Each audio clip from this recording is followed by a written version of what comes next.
রুমার গল্পের আসরে তোমাকে স্বাগত জানাই।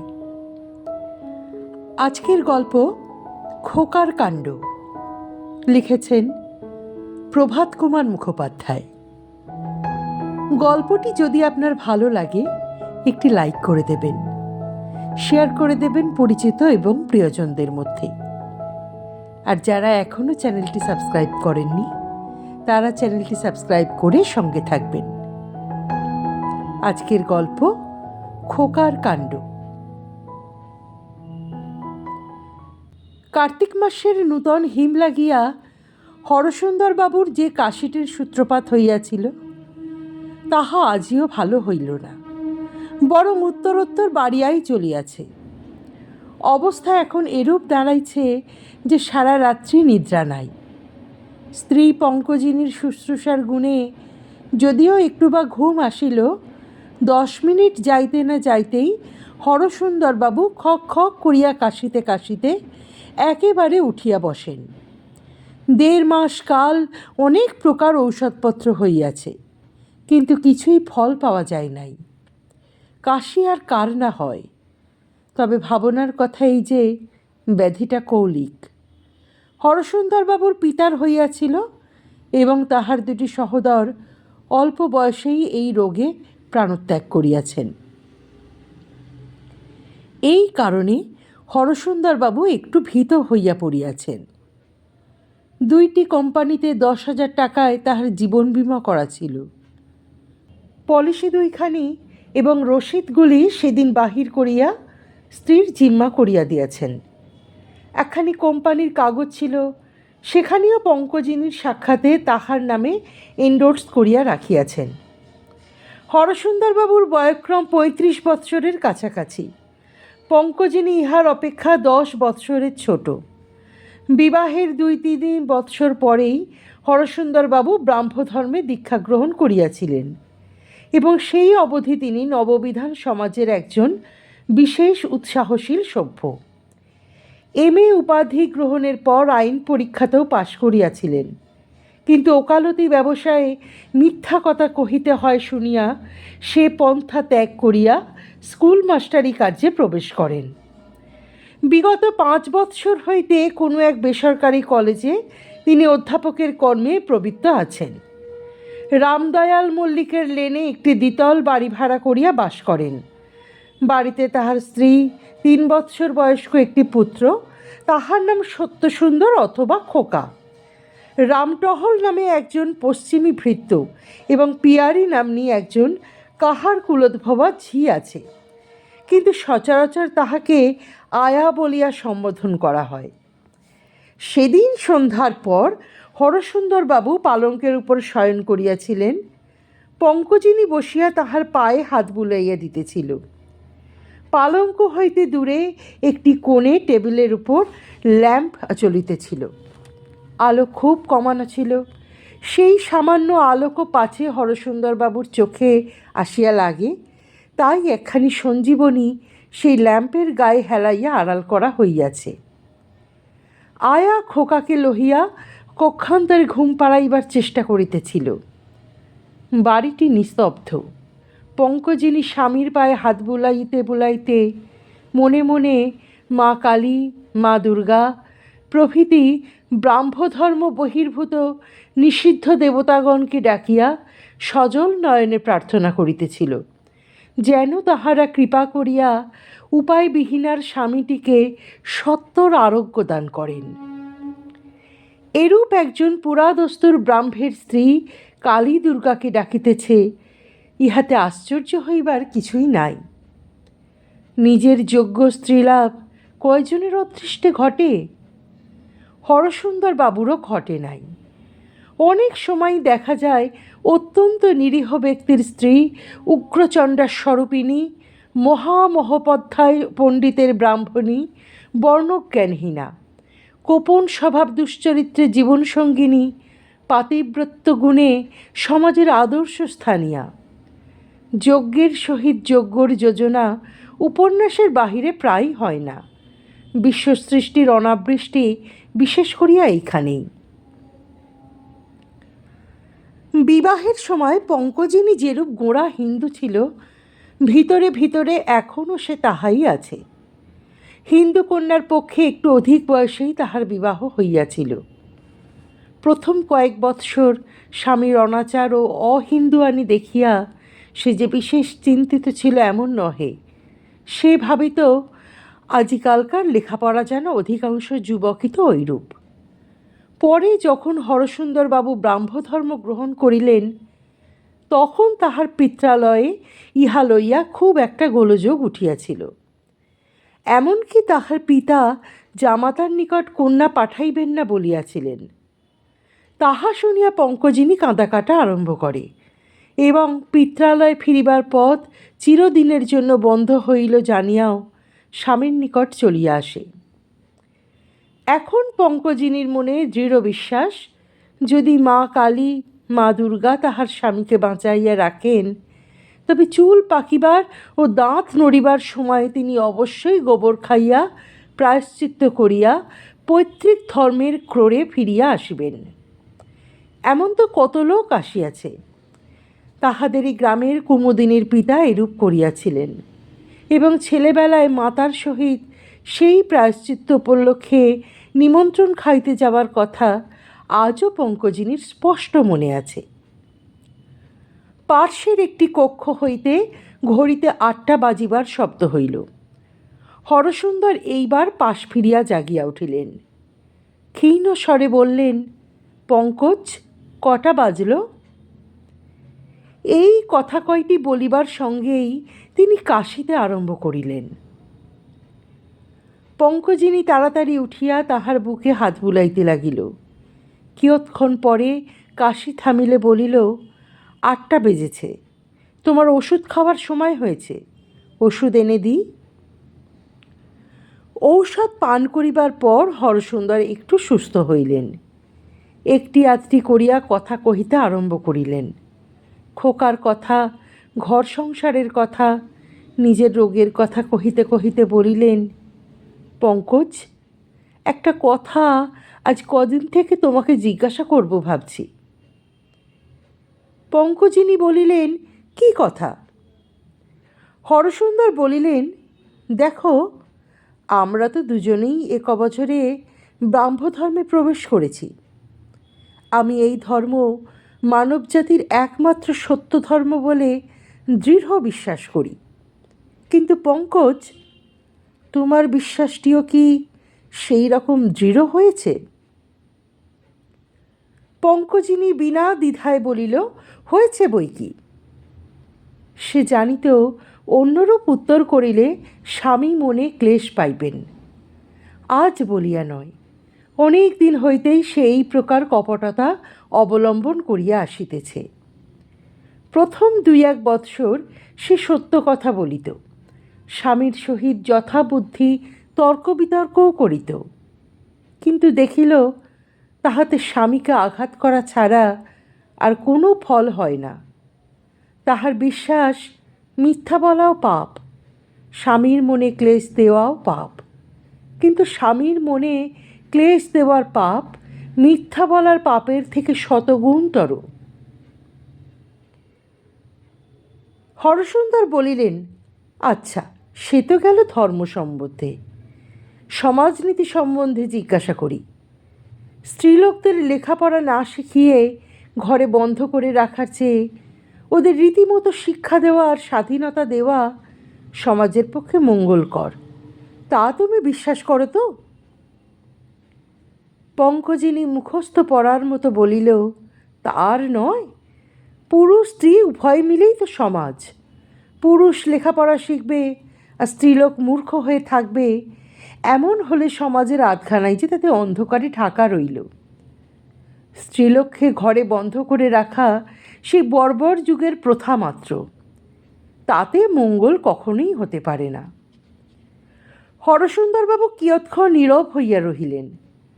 রামটহল এই সময় পর্দার বাহিরে দাঁড়াইয়া অনুচ্চস্বরে বলিল, মেম সাহেব, বাবুর জন্য বার্লি তৈয়ারি হইয়াছে, আনিব কি?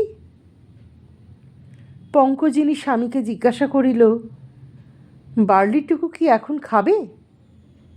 হরসুন্দর বলিলেন, থাক, 9টা বাজুক। তদনুরূপ আদেশ পাইয়া রামটহল চলিয়া গেল। হরসুন্দরবাবু স্ত্রীর হাতখানি নিজ হস্তযুগলের মধ্যে লইয়া বলিলেন, পঙ্কজ, আর বিধবা বিবাহ সম্বন্ধে তোমার মত কি? এইবার ছলনা করিয়া মিথ্যা উত্তর দেওয়া পঙ্কজিনীর পক্ষে একটু কঠিন হইল। এ সম্বন্ধেও পঙ্কজিনী পুরাতন প্রচলিত হিন্দু মতই পোষণ করিত, কিন্তু অন্যান্য বিষয়ের ন্যায় এটার উল্টা উত্তর দিতে তাহার প্রাণে বাজে। স্বামী এতাবৎকাল বিধবা বিবাহের ঔচিত্য ও প্রয়োজনীয়তা সম্বন্ধে উচ্চ কণ্ঠে অনেক বক্তৃতা করিয়াছেন, তাই পঙ্কজিনী একটু বিপন্ন হইয়া পড়িল। হরসুন্দরবাবু পঙ্কজিনীর হাতখানির উপর স্নেহের সহিত বড় ভালোবাসিয়া হাত বুলাইতে বুলাইতে প্রশ্নটির পুনরুক্তি করিলেন। পঙ্কজিনী তখন দুই দিক বজায় রাখিবার চেষ্টায় থামিয়া থামিয়া বলিল, হ্যাঁ, তা মন্দ কি? কারু কারু পক্ষে দরকার হতে পারে। হরসুন্দরবাবু বলিলেন, সেই কথাই ঠিক পঙ্কজ, সেই কথাই ঠিক। এক সময় আমি মনে করতাম 30 বৎসরের নিচে যে কোনো স্ত্রীলোক বিধবা হলে তার পক্ষে বিবাহ করাই কর্তব্য, নইলে সামাজিক নীতির হানি হওয়ার সম্ভাবনা। কিন্তু কিছুদিন থেকে আমার সে মতের পরিবর্তন হইয়াছে। এখন আমার মনে হয়, যে স্ত্রীলোকের সন্তানাদি হয়েছে, স্বামী মারা গেলেও যার অন্নবস্ত্রের অভাব হবে না, এমন স্ত্রীলোকের পক্ষে বিধবা বিবাহ করা বোধহয় সঙ্গত নয়। তোমার কি বিশ্বাস পঙ্কজ? এই প্রশ্ন শুনিয়া পঙ্কজিনীর বুকের ভিতরটা হঠাৎ যেন কীরকম হইল। তাহার মাথা যেন ঘুরিয়া উঠিল, চক্ষু দিয়া অশ্রুজল যেন ঠেলিয়া বাহির হইতে লাগিল। সে কথা কহিতে পারিল না। একটু অপেক্ষা করিয়া হরসুন্দর আবার জিজ্ঞাসা করিলেন, তোমার কি বিশ্বাস পঙ্কজ? বাষ্পরুদ্ধ কণ্ঠে পঙ্কজিনী বলিল, আমার কি বিশ্বাস শুনবে? বলো।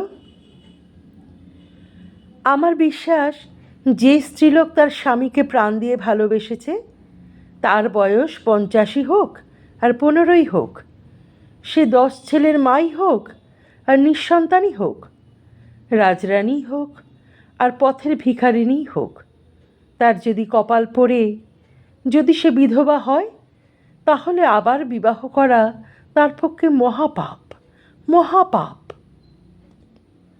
পঙ্কজিনী চুপ করিল। তাহার নিঃশ্বাস ঘন ঘন পড়িতেছিল। ঘরে যথেষ্ট আলো ছিল না, থাকিলে দেখিতে পাইত তাহার রোগক্লিষ্ট স্বামীর মুখে একটা প্রসন্নতার জ্যোতি ফুটিয়া উঠিয়াছে। হরসুন্দরবাবুর পীড়া ক্রমশই বাড়িয়া উঠিল। উপশমের কোনো লক্ষণই দেখা যাইতেছে না। মাঝে মাঝে 2-1 দিন করিয়া কলেজ কামাই হইতে লাগিল।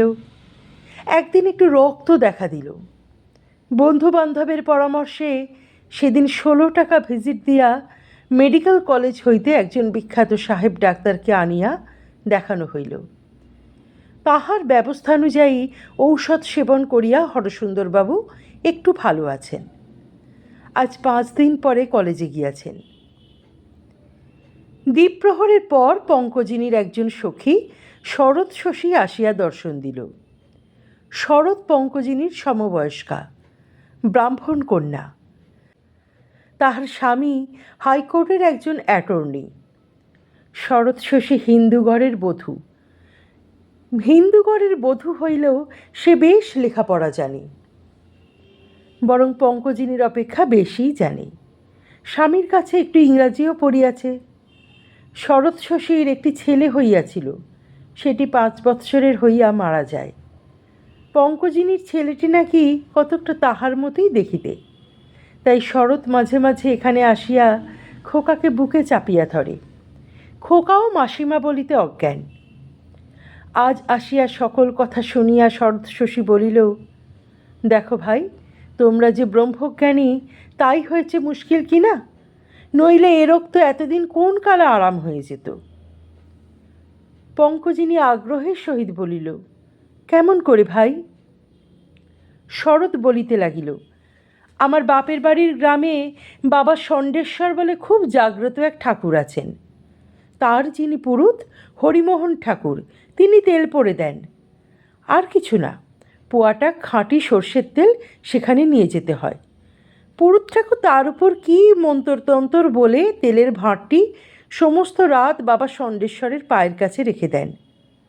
পরদিন বাবার প্রসাদী একটি বিল্বপত্র আর সেই তেল বুকে মালিশ করতে হয়। বললাম কি না, একেবারে ধন্বন্তরী, যে ব্যবহার করেছে সেই ভালো হয়ে গেছে। পঙ্কজিনী বলিল, তা ভাই, আমরা ব্রাহ্ম বলে কি সে তেলে উপকার হবে না?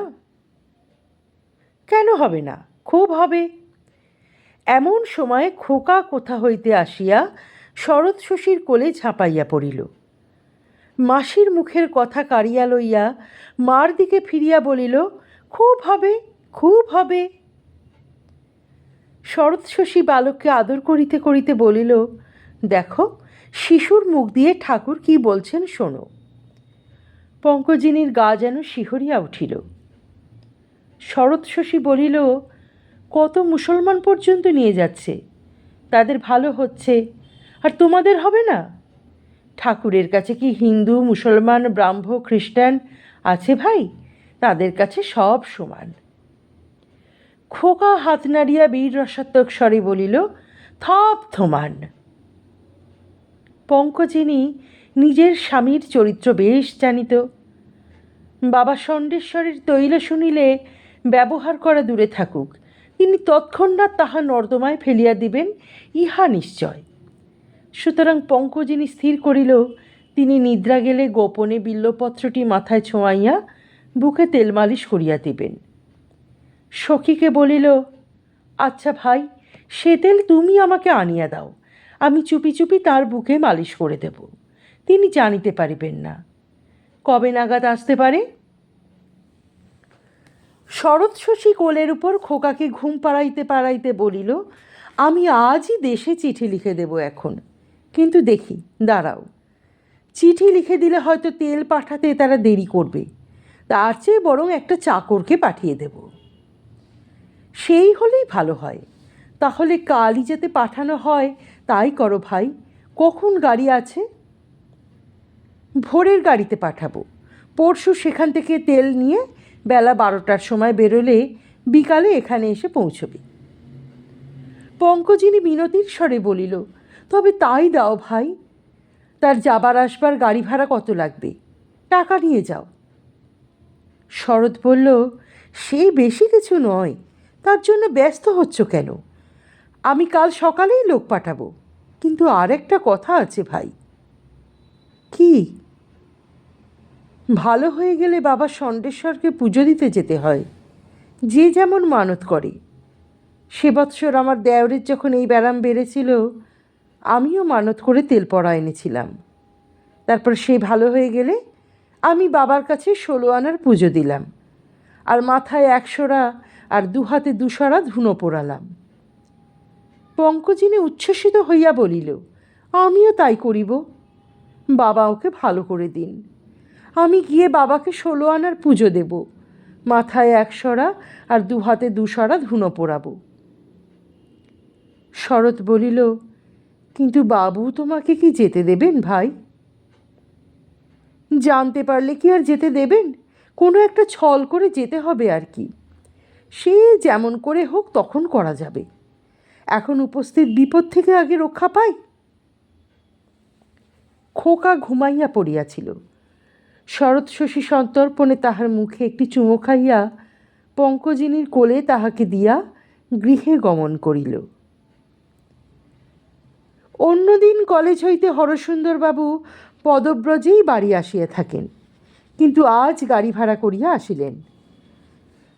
ডাক্তার সাহেবের ঔষধে যেটুকু বা সুফল ফলিয়াছিল, আজ 3 ঘণ্টাকাল কলেজে চিৎকার করিয়া তাহা অন্তর্হিত হইয়াছে।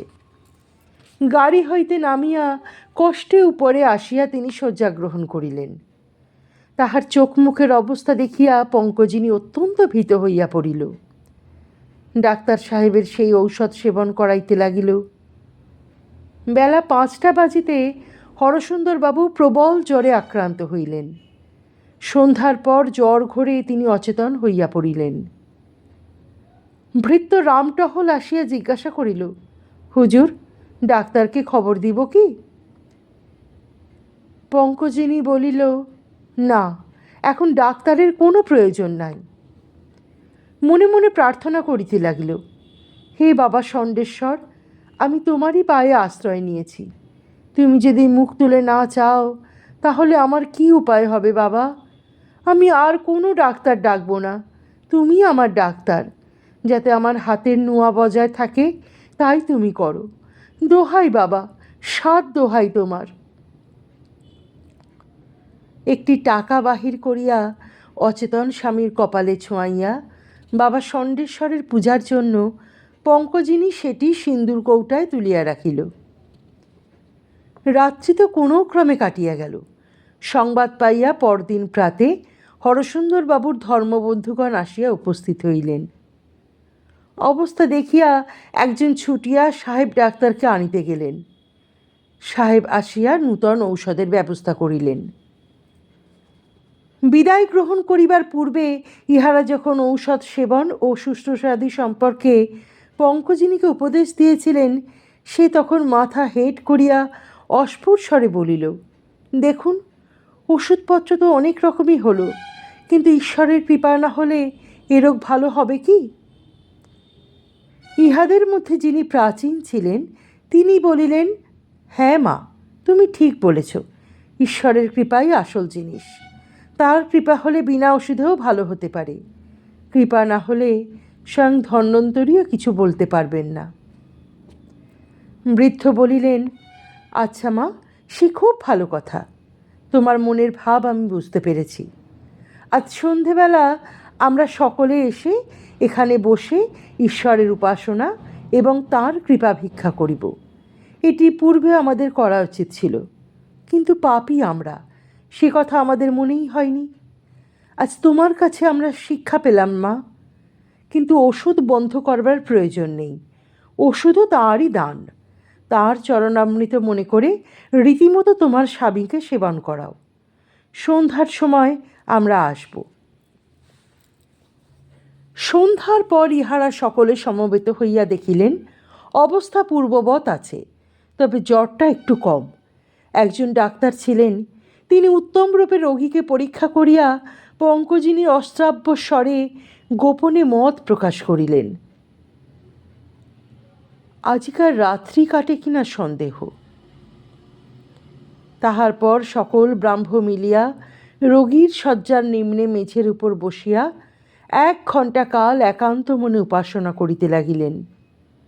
অদূরে পৃথক আসনে নিদ্রিত খোকাকে কোলে লইয়া পঙ্কজিনী ইহাদের সহিত সমবেত উপাসনার ভান করিতেছিল। সে কিন্তু মনে মনে বলছিল, বাবা ষণ্ডেশ্বর, কাল যতক্ষণ তোমার তেল পড়াটি এসে না পৌঁছায় ততক্ষণ আমার স্বামীকে বাঁচিয়ে রাখো বাবা। তোমার তেল পড়া এসে পৌঁছলে আমি আর ভয় করি নে। দুঃখিনীর পানে মুখ তুলে চাও। দোহাই বাবা, 7 দোহাই তোমার। নিরাকার পরম ব্রহ্মের অনুকম্পাতেই হোক, অথবা বাবা ষণ্ডেশ্বরের তেল পড়ার গুণেই হোক, ডাক্তারির ঔষধের প্রভাবেই হোক, অথবা রোগ ভোগের কাল পূর্ণ হইয়াছিল বলিয়াই হোক, হরসুন্দরবাবু দিন দিন আরোগ্য লাভ করিতে লাগিলেন। পঙ্কজিনীর মুখে আবার হাসি ফুটিয়া উঠিল। 1 মাস গেল, হরসুন্দরবাবু এখন সম্পূর্ণ স্বাস্থ্য লাভ করিয়াছেন। তাহার চোখের কালি দূর হইয়াছে, কণ্ঠের অস্থি ঢাকিয়া আসিতেছে, বিলক্ষণ ক্ষুধা অনুভব করেন, রাত্রিতে সুনিদ্রা হয়। বাবা ষণ্ডেশ্বরের প্রসাদী সেই শুষ্ক বিল্বপত্রটি নিজের ব্রহ্মসঙ্গীত বহিকানির ভিতর চাপিয়া পঙ্কজিনী বাক্সে লুকাইয়া রাখিয়াছে। এখনও মাঝে মাঝে সেই বিল্বপত্রটি বাহির করিয়া সুযোগ মতো নিদ্রিত স্বামীর মস্তকে স্পর্শ করায়। শরৎশশী মাঝে মাঝে আসিয়া তাগাদা করে, অনেক দিন হয়ে গেল, মানত রক্ষা না করাটা আর তো ভালো হচ্ছে না ভাই। শেষে কি আবার বাবার কোপে পড়ে যাবে? কি অছিলা করিয়া পুজো দিতে যাওয়া হইতে পারে, দুই সখীতে মিলিয়া প্রায় তাহার পরামর্শ হয়, কিন্তু কোনো মীমাংসা হয় না। শরৎ শশীর পিত্রালয় সৃষ্টিপুর গ্রাম, পায়রাডাঙ্গা স্টেশন হইতে নামিয়া 2 ক্রোশ পথ। এই পথেই সৃষ্টিপুরে পৌঁছিবার অর্ধক্রোশ বাকি থাকিতেই বাবা ষণ্ডেশ্বরের মন্দিরটি পাওয়া যায়। বিকালের গাড়িতে রওনা হইলে রাত্রিটা সৃষ্টিপুরে থাকিয়া পরদিন পূজা দিয়া অপরাহ্নকালে কলিকাতায় ফিরিয়া আসা যায়। কিন্তু এই 24 ঘণ্টার ছুটি কি উপায় পাওয়া যাইতে পারে, পঙ্কজিনী ভাবিয়া কিছুই স্থির করিতে পারিতেছে না। একদিন পঙ্কজিনী কপাল ঠুকিয়া স্বামীকে বলিল, ওগো দেখো, শরৎ শশী একদিনের জন্য আমাকে তার বাপের বাড়ি নিয়ে যেতে চায়। হরসুন্দরবাবু কহিলেন, কেন? এই বেরিয়ে আসবার জন্যে? আবার কেন? সেখানে খাবে কি? তারা যা খায় তাই খাবো, ডাল ভাত তরকারি। তারা যে হিঁদু, পল্লীগ্রামে প্রত্যেক ব্রাহ্মণের বাড়িতে শালগ্রাম শিলা থাকে। তারা যা রাঁধে সমস্তই সেই শালগ্রামকে ভোগ দিয়ে তবে খায়। তুমি তো সে প্রসাদ খেতে পারবে না, তবে খাবে কি? হরসুন্দরবাবু কিয়ৎক্ষণ গম্ভীরভাবে বসিয়া বলিলেন, দেখো পঙ্কজ, আসল কথা তোমায় খুলে বলি। যারা মিথ্যা পৌত্তলিক ধর্মে বিশ্বাস করে তাদের সঙ্গে বেশি মেলামেশা করো, এটা আমি পছন্দ করি নে। সেখানে তোমার যাওয়া হবে না। ফাল্গুন মাস পড়িল, আজিও পূজা দিতে যাইবার কোনো কিনারা হইল না। একদিন শরৎ শশী আসিলে পঙ্কজিনী বলিল, আমার তো ভাই এই মুশকিল, তুমি যদি গিয়ে আমার হয়ে পুজোটি দিয়ে আসো তাহলে হয় না? শরৎ বলিল, তোমার মানত তো সে নয়। তুমি মানত করেছিলে নিজে গিয়ে বাবার পুজো দেবে, সরা পোড়াবে। এ কথা বললে চলবে কেন? ছি ছি, ও কথা মনেও করো না, শেষকালে কি বাবার কোপে পড়ে যাবে?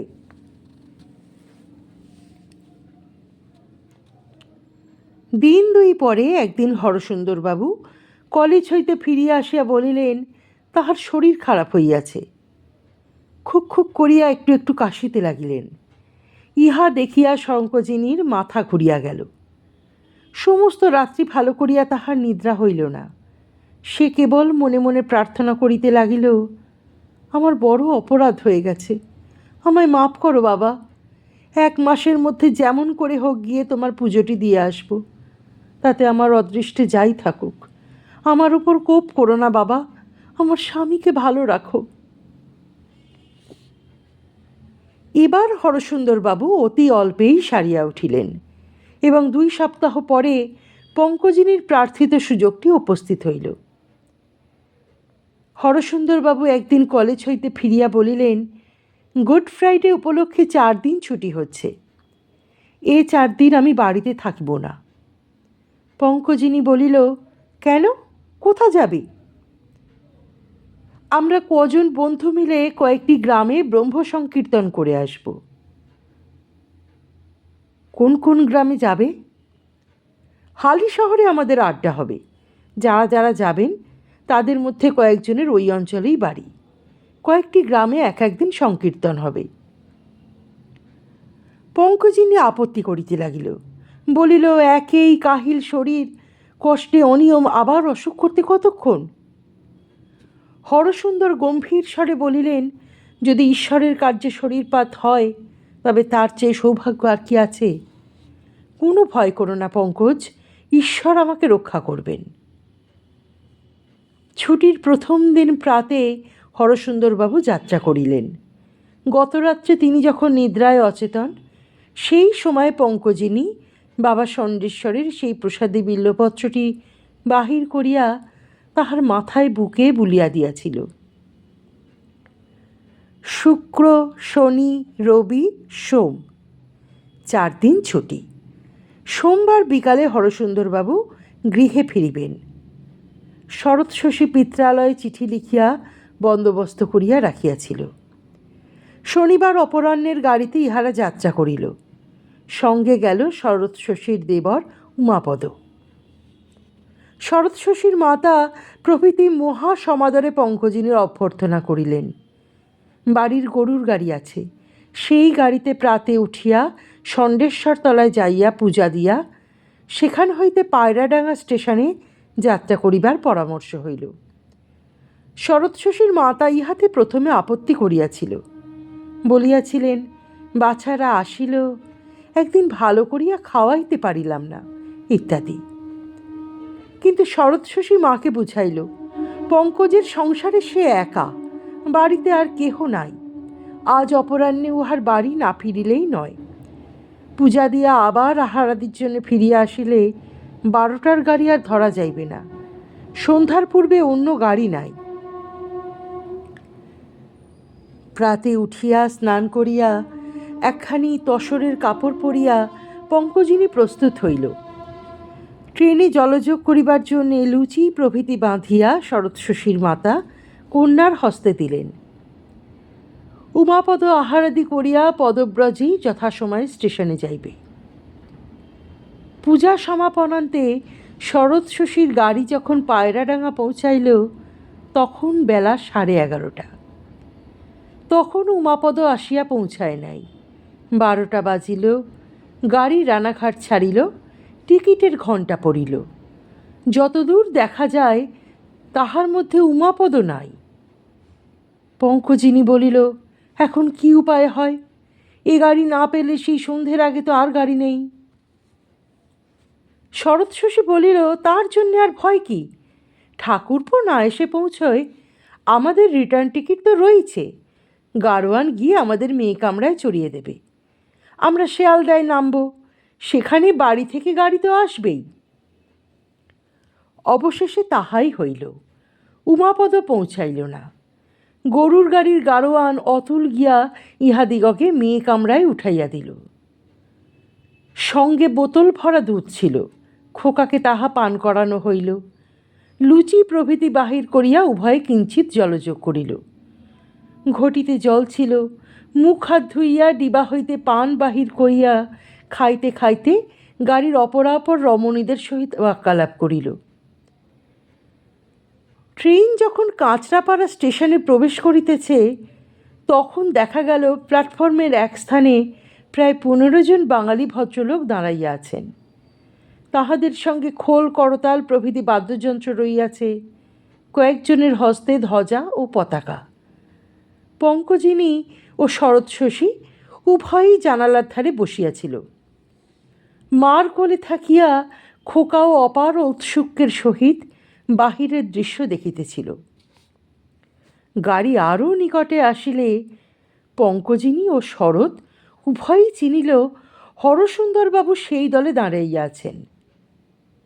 দেখিবা মাত্র তারা যুগপৎ মুখ ফিরাইয়া লইল, কিন্তু খোকা সেই দিকে তাহার ক্ষুদ্র হস্তটি বাড়াইয়া দিয়া উল্লাসে চিৎকার করিয়া উঠিল, বাবা, আমাল বাবা। পঙ্কজিনী গায়ের রেশমি চাদরখানা তাড়াতাড়ি খোকার মাথায় ঢাকা দিয়া বলিল, চুপ চুপ। খোকা বিপুল বিক্রমে হাত পা ছুঁড়িতে ছুঁড়িতে বলিতে লাগিল, আমি বাবার কাছে যাব। শরৎ শশী বলিল, চুপ দুষ্টু ছেলে, কে তোর বাবা? না না, তোর বাবা নয়। গাড়ি দাঁড়াইল।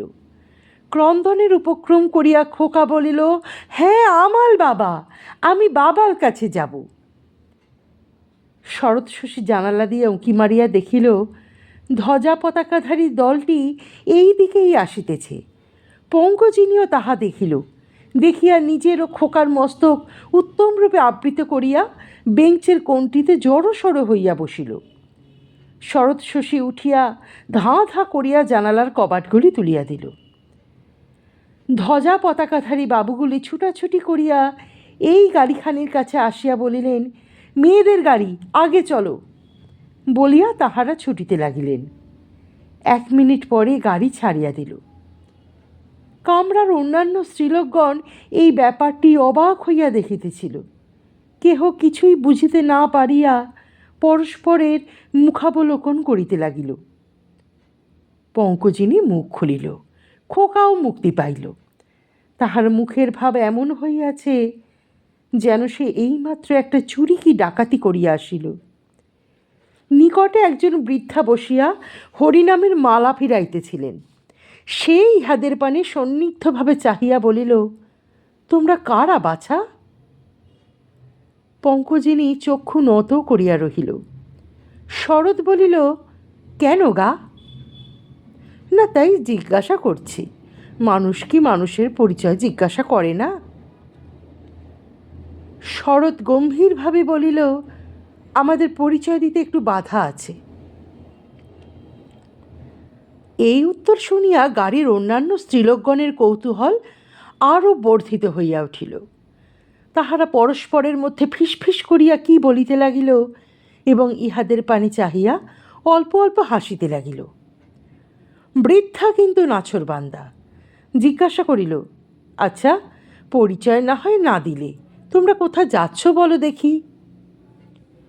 এই জেরায় বিরক্ত হইয়া শরৎ শশী বলিল, আমরা কাশী যাচ্ছি। কাশী যাচ্ছ? সঙ্গে কে আছে? নারায়ণ। বৃদ্ধা একটু চুপ করিয়া থাকিয়া বলিল, তাহলে সঙ্গে কেউই নেই বলো? শরৎ শশী বলিল, যা বোঝো। বৃদ্ধা চারিবার মালা ফিরাইয়া আবার জিজ্ঞাসা করিল, ওই যে ওখানে যে বাবুটিকে দেখে ছেলেটি বাবা বাবা বলে উঠল, সে বাবুটিকে? পঙ্কজিনী এতক্ষণে কথা কহিল, বলিল, অত খোঁজে তোমার কাজ কি বাছা? তিনি এই খোকার বাবা কি? শরৎ শশী বলিল, খেপেছ? খোকার বাবার কি ওই রকম চেহারা? খোকা কাকে দেখে কাকে মনে করেছে? বৃদ্ধা বলিল, ছেলে বলছে বাবা, তোমরা বলছো বাবা নয়। এসব কি কাণ্ড? তোমরা বাড়ি ঘর ছেড়ে পালাচ্ছ বুঝি? শরৎ শশী বলিল, হ্যাঁ, পালাচ্ছি। তুমি পালাবে আমাদের সঙ্গে? কাশী বেশ জায়গা। এই কথা শুনিয়া ক্রোধে গর্জিয়া উঠিল, কি? যত বড় মুখ নয় তত বড় কথা? আমায় তোরা এমন কথা বলিস? কালামুখী শতখুয়ারিরা, এ গাড়িতে সব ভদ্রলোকের মেয়ে ছেলেরা যাচ্ছে, এ গাড়িতে তোরা পোড়া কপালিরা কেন উঠেছিস? রোশ, এবার গাড়ি দাঁড়াক, টিকিট মাস্টারকে ডাকিয়া তোদের নামিয়ে দিচ্ছি। পঙ্কজিনী এই নূতন গোলমালের সম্ভাবনা দেখিয়া আরও ভীত হইয়া পড়িল। বলিল, বাছা, রাগ করছো কেন? ঠাট্টা করে বলেছ বই তো নয়। বৃদ্ধা বসিয়া গজগজ করিয়া আপন মনে বকিয়া যাইতে লাগিল। পঙ্কজিনী শরতের কানে কানে বলিল, এখন কি উপায় হয় ভাই? উনি তো ওই পাশের গাড়িতেই রয়েছেন। শরৎ বলিল, উনি কলকাতা যাচ্ছেন কি কোথায় যাচ্ছেন তার ঠিক কি, হয়তো পরের কোনো স্টেশনে নেমেও যেতে পারেন, কোথাও হয়তো সংকীর্তন করতে যাচ্ছেন। পঙ্কজিনী বলিল, তাহলেই বাঁচি, এখন ভরসা নারায়ণ। এই চুপি চুপি কথার কিয়দংশ বৃদ্ধার কর্ণে প্রবেশ করিয়াছিল। সুতরাং সে স্থির করিল, ইহারা বাড়ি হইতে পলাইয়া যাইতেছে। পাশের গাড়িতে এই খোকার বাপ আছে, পাছে ধরা পড়িয়া যায়, সেই চিন্তায় ইহারা ব্যাকুল হইয়া পড়িতেছে। এই সময় ট্রেন আসিয়া নৈহাটিতে দাঁড়াইল। ধ্বজা পতাকাধারী বাবুরা নামিয়া মেয়ে গাড়ির নিকট দিয়া চলিয়া গেলেন। ইহাদিগকে দেখিয়া বৃদ্ধা দাঁড়াইয়া উঠিয়া বলিলেন, ওগো বাবুরা, শোনো শোনো। বাবুরা কিন্তু শুনতে পারিলেন না, চলিয়া গেলেন। বৃদ্ধা তখন তাড়াতাড়ি দ্বারের কাছে গিয়া একজন কুলিকে জাগিয়া জিজ্ঞাসা করিল, গাড়ি এখানে কতক্ষণ থামে রে? কুলি বলিল, 10 মিনিট। বৃদ্ধা দ্বার খুলিয়া নামিয়া পড়িল। ভিড়ের মধ্যে ধ্বজা পতাকা লক্ষ্য করিয়া সেই দিকে অগ্রসর হইল। পঙ্কজিনী বলিল, সর্বনাশ করলে, ডাকতে গেল বোধ হয়। শরৎ ঝুঁকিয়া বাহিরে তাকাইয়া বলিল, নিশ্চয়ই। পঙ্কজিনী কাতরভাবে বলিল, তাহলে কি হবে? এখনই তো এসে পড়বেন। শরৎ উঠিয়া বলিল, এসো এসো, শিগগির এসো। বলিয়া দ্বার খুলিয়া নিজে নামিল, পঙ্কজিনীকেও হাত ধরিয়া নামাইল।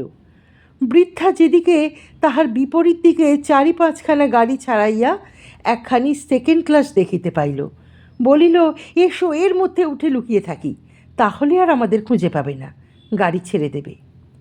এদিকে বৃদ্ধা ভিড়ের মধ্যে অনুসন্ধান করিয়া সেই বাবুর দলকে বাহির করিয়া নিকটস্থ একজনের গায়ে হাত দিয়া বলিল, ওগো বাবা, তোমাদের একজনের, তা কার তা জানি নে, তার বউটি কাশি পালাচ্ছে।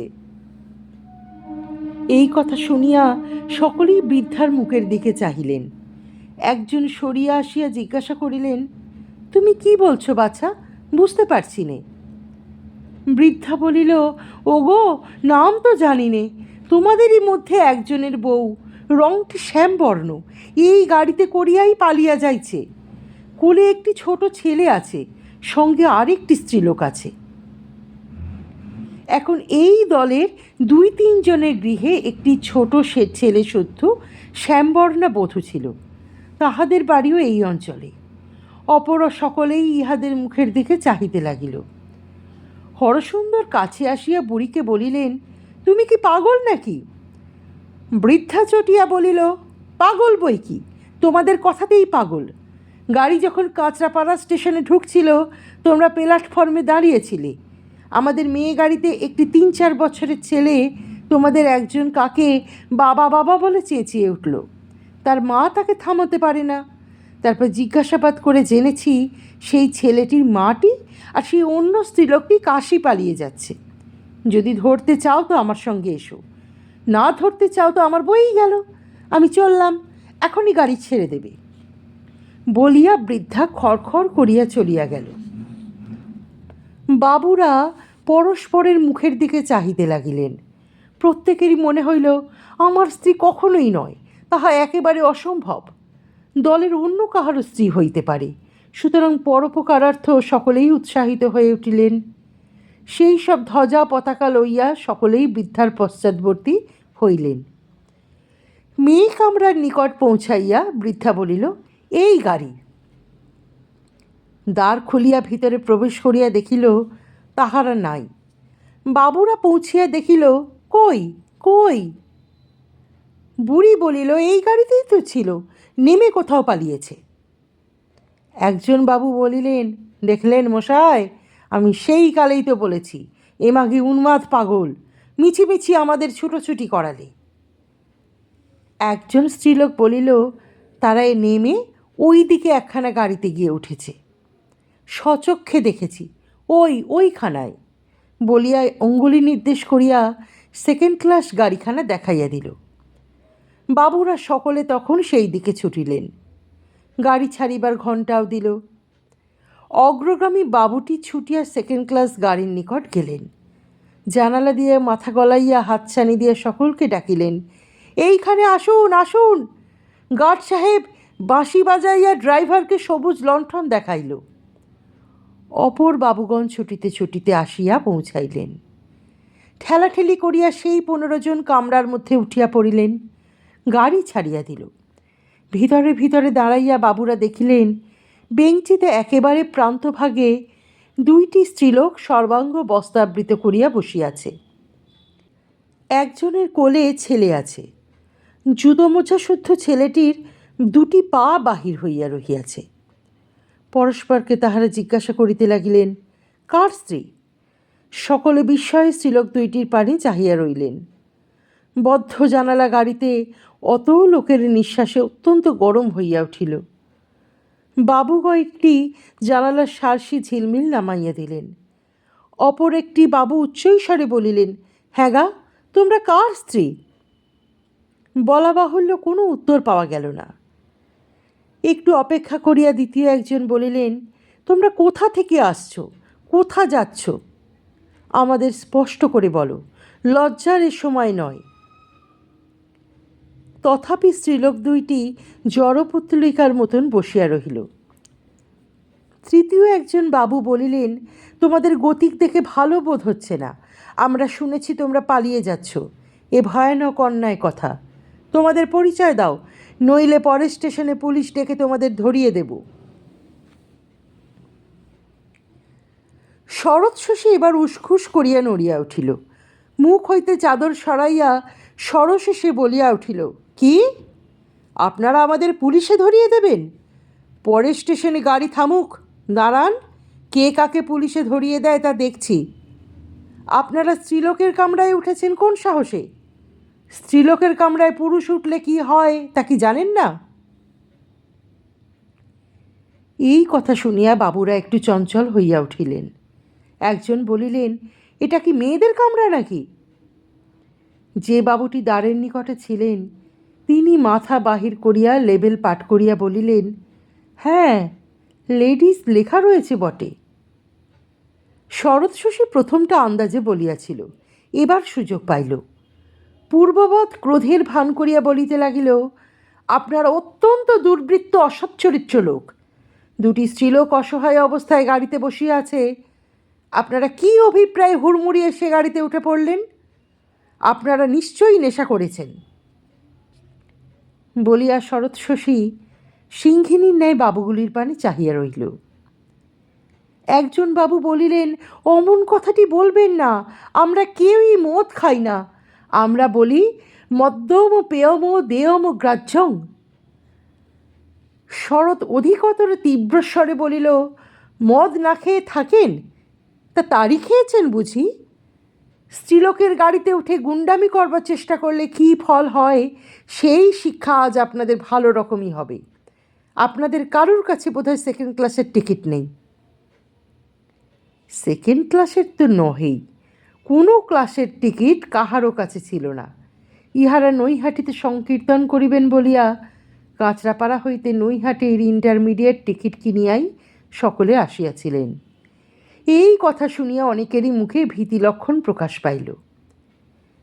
একজন সাহস করিয়া বলিলেন, আপনাদের কাছে কোন ক্লাসের টিকিট আছে দেখি? শরৎ বলিল, টিকিট দেখবেন? দাঁড়ান, গাড়ি থামুক, পুলিশ ডেকে আপনাদের ভালো করে টিকিট দেখাবো। আমার পাশে যিনি বসে রয়েছেন ইনি কার স্ত্রী আপনারা জানেন? ইনি যার স্ত্রী তিনি মনে করলে আপনাদের প্রত্যেককে 1 বছর করে জেলে পাঠাতে পারেন। ঘুঘু দেখতে এসেছিলেন, এবার ফাঁদ দেখুন। বাবুরা পরস্পর বলাবলি করিতে লাগিলেন, উনি বোধহয় কোনো জজ ম্যাজিস্ট্রেটের স্ত্রী। একজন বিনীত স্বরে বলিলেন, আমরা তো কোনো অসদাভিপ্রায়ে আসিনি।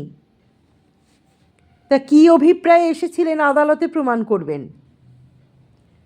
হরসুন্দরবাবু এতক্ষণ নীরবে দাঁড়িয়েছিলেন। ব্যাপার এ পর্যন্ত গড়াইলে আর নীরব থাকা তিনি বিবেচনা করিলেন না। বুঝিলেন সেই পাগলা বুড়ির কথা শুনিয়া বাস্তবিকে অত্যন্ত অন্যায় করিয়া ফেলিয়াছেন। এখন ইহাদের খোসামত ভিন্ন আর উপায় নাই। সংকীর্তন করিতে আসিয়া পুলিশ হাজতে বন্ধ হওয়া মোটেই প্রীতিকর নয়। এই ভাবিয়া অবগুণ্ঠনপতি স্ত্রীলোকটিকে লক্ষ্য করিয়া তিনি উচ্চৈস্বরে বলিলেন, আমাদের একটা মস্ত ভুল হয়ে গেছে, দয়া করে আমাদের মাফ করুন। পরের স্টেশনেই আমরা সকলে নেমে যাব। আপনাদের পায়ে পড়ি, আমাদের ক্ষমা করুন। ঈশ্বর জানেন আমাদের কোনো মন্দ অভিপ্রায় ছিল না। কথা শেষ হইতে না হইতেই চাদর ঢাকা মাতৃক্রোড়স্থ শিশু চিৎকার করিয়া উঠিল, বাবা! হরসুন্দরবাবু বলিয়া উঠিলেন, কে? খোকা! চাদরের ভিতর হইতে বু বু বু একটা শব্দ হইল।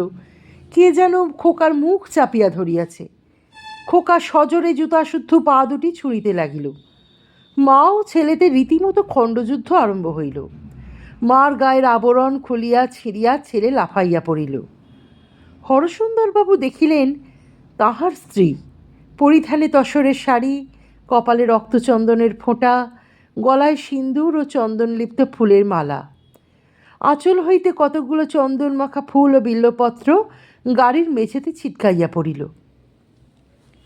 হরসুন্দরবাবু স্তম্ভিত। খোকা আসিয়া তাহার জানু ধরিয়া দাঁড়াইল। অপর ভদ্রলোকগণ অবাক হইয়া এই দৃশ্য দেখিতে লাগিলেন। হরসুন্দরবাবু বলিলেন, খোকা, কোথায় গিয়েছিলি বাবা? খোকা উৎসাহের সহিত শিরোচালনা করিয়া বলিল, ঠাকুরের পুজো দিতে। আমি গিয়েছিলাম, মা গিয়েছিল, মাছি গিয়েছিল। ঠাকুরের মাথায় বলো বলো দুটো ছাপ, ফস। বেশ ভালো ঠাকুর। পঙ্কজিনী মাথায় গায়ে চাদর পুনরাবৃত করিয়া কাঠ হইয়া বসিয়া রহিল। শরৎ শশীও তদ্রূপ। যতক্ষণ সে মনে করিয়াছিল কেহ তাহাকে চিনিবে না, ততক্ষণ সে বাচালতা প্রকাশ করিয়াছিল। এখন ধরা পড়িয়া লজ্জায় সে মৃতবৎ। দণ্ডায়মান অন্যান্য বাবুগণ এই ব্যাপার দেখিয়া কেহ ব্যঙ্গ, কেহ সহানুভূতির দৃষ্টিতে হরসুন্দর বাবুর পানে চাহিয়া রহিলেন। ট্রেনের গতিবেগ হ্রাস হইতেছিল। ক্রমে ব্যারাকপুরে আসিয়া দাঁড়াইল। অন্যান্য বাবুগণ টুপটুপ করিয়া নামিয়া গেলেন। হরসুন্দরবাবু হা জগদীশ্বর বলিয়া মাথায় হাত দিয়া মাঝের বেঞ্চিখানের উপর বসিয়া পড়িলেন। ট্রেন ব্যারাকপুর ছাড়িল।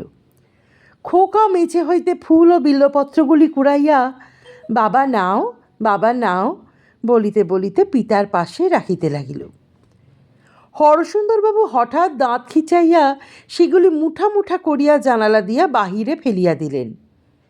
পিতার ক্রোধের কারণ বুঝিতে না পারিয়া খোকা অপরাধীর মতো তাহার পানে চাহিয়া রহিল। 2-1 মিনিট বসিয়া থাকিয়া একটি দীর্ঘ নিঃশ্বাস ফেলিয়া হরসুন্দরবাবু বেঞ্চির উপর শুইয়া পড়িলেন। চক্ষু মুদ্রিত করিয়া রহিলেন। কিয়ৎক্ষণ পরে শরৎ শশী সভয় পঙ্কজিনীর কানে কানে বলিল, মূর্ছা গেলেন নাকি? পঙ্কজিনী তখন উঠিয়া ধীরে ধীরে স্বামীর কাছে আসিল। তাহার ললাটে হস্তস্পর্শ করিয়া বলিল, ভালো আছো তো? শুয়ে পড়লে কেন? হরসুন্দরবাবু কথা কহিলেন না, শুধু একটি দীর্ঘ নিঃশ্বাস পতিত হইল। পঙ্কজিনী স্বামীর শিয়রে বেঞ্চির উপর বসিয়া ধীরে ধীরে তাহার মাথায় হাত বুলাইতে লাগিল। একটু পরে বলিল, রাগ করেছ? হরসুন্দরবাবু চক্ষু বুজিয়াই জিজ্ঞাসা করিলেন, তোমার সঙ্গে উনি কে? আমাদের শরৎ, ওদেরই বাড়িতে গিয়েছিলেন। হরসুন্দর ক্ষীণ স্বরে বলিলেন, কেন গিয়েছিলে? পঙ্কজিনী বলিল, তুমি বাড়ি নাই। একলাটি প্রাণ হাঁপিয়ে ওঠে। ও বাপের বাড়ি যাচ্ছিল, আমায় বললে তুমিও চলো, 2 দিন বেরিয়ে আসবে, তাই গিয়েছিলেন। হরসুন্দর চক্ষু খুলিলেন। প্রায় অর্ধমিনিট কাল বিষণ্ণভাবে স্ত্রীর পানে চাকিয়া রহিলেন।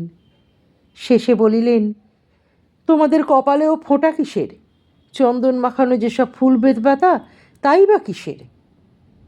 পঙ্কজিনী বলিল, এসব এসব খোকা খেলা করবে বলে এনেছিলাম। স্ত্রীর এই মিথ্যা ভাষণে হরসুন্দরবাবুর মুখে চক্ষে একটা ঘৃণার ভাব ফুটিয়া উঠিল। বলিলেন, তোমার কপালেও ফোঁটাটা নিয়েও খোকা খেলা করবে নাকি? আর তুমি এ তসরের শাড়িই বা কোথা পেলে? পঙ্কজিনী বলিল, শরৎ আমায় পরতে দিয়েছিল। হরসুন্দরবাবু বলিল, এইসব শাড়ি তো হিন্দু মেয়েরা পুজো করবার সময় পরে। এ শাড়ি পরে কোথায় গিয়েছিলে? কি কি করেছো সব সত্য করে আমায় বলো। যে কাজ করেছো সেই অপরাধী অমার্জনীয়। মিথ্যা বলে আর অপরাধ বাড়িও না। পঙ্কজিনী কয়েক মুহূর্ত নীরব থাকিয়া বলিতে আরম্ভ করিল। তেল পড়া আনাইবার পরামর্শ হইতে শুরু করিয়া সমস্ত কথা খুলিয়া বলিল। শুনিয়া হরসুন্দরবাবু কাঁদো কাঁদো হইয়া বলিলেন, পঙ্কজ, তোমার মনে এই ছিল? এতদিন ধরে তোমার যে এত শিক্ষা দিলাম, সে সমস্তই কি ভস্যে ঘি ঢালা হলো? ধর্মবন্ধুদের সাক্ষাতে তুমি আমার মুখে চুনকালি মাখালে। সমাজে এ মুখ যে আমার আর দেখাবার উপায় রইল না পঙ্কজ। পঙ্কজিনী বলিল, তোমার পায়ে ধরে বলছি, মাফ করো। নিতান্ত প্রাণের দায়ী আমি এ কাজ করিয়াছিলাম।